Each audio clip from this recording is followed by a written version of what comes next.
శక్తితోనే సాధించాం. వాణిజ్య ఒప్పందాల్లో బలమైన స్థితిలో ఉండి చర్చలు.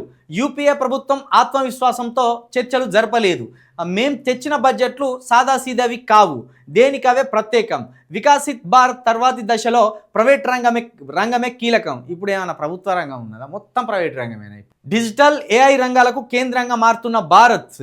ఇప్పటి పరిస్థితులకు అనుగుణంగా రక్షణ రంగం ఆధునీకరణ. ప్రైవేట్ సంస్థల లాభాల్లో కార్మికులకు న్యాయమైన వాటా ఇవ్వాలి. పిటిఐ ఇంటర్వ్యూలో ప్రధానమంత్రి నరేంద్ర మోదీ.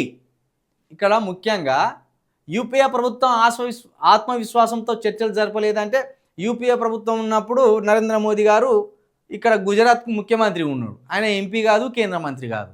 వాళ్ళు తీసుకునే నిర్ణయాలు నీకెట్లా ఆత్మవిశ్వాసం ఉన్నదా లేదా నీకెట్లా తెలుస్తుంది?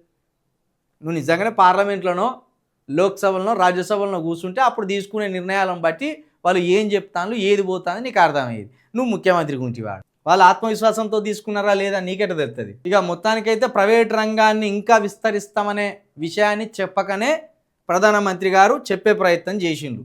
మేము తెచ్చిన బడ్జెట్లు సాదాసీదేవి కాదట, మొత్తాన్ని భారతదేశాన్ని లూటి చేసే బడ్జెట్లు తీసుకొచ్చే ప్రయత్నం చేస్తానులాట.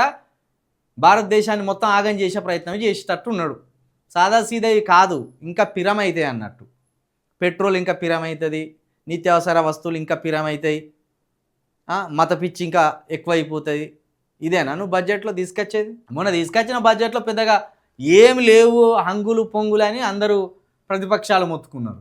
ఇక డిజిటల్ ఏఐ రంగాలకు కేంద్రంగా మారుతున్న భారత్ అంటే ఎక్కువ జనాభా ఉన్నది కాబట్టి ఏదన్నా కొత్తగా వచ్చిందంటే ఈ ఎక్కువ జనాభా ఉన్నదానికి ఆ అవకాశాలను ఎట్లా వాడుకోవాలనే ప్రయత్నం ప్రభుత్వాలు చేస్తాయి. జనాభా ఎక్కువ ఉన్న చోట ఏదైనా కొత్త సాఫ్ట్వేరో కొత్త ఇట్లా రంగాలు వచ్చినప్పుడు వాటిని ప్రజల్లోకి విస్తారంగా తీసుకుపోయి వాటి మీద వ్యాపారం చేయాలని చూస్తూ ఉంటుంది సాధారణంగా. అందులో భాగంగానే ఇప్పుడు డిజిటల్ రంగానికి సంబంధించి ఏఐలో ఎక్కువగా ఏఐని ఎట్లా వాడుకోవాలనే ఆలోచనలు చేస్తారు.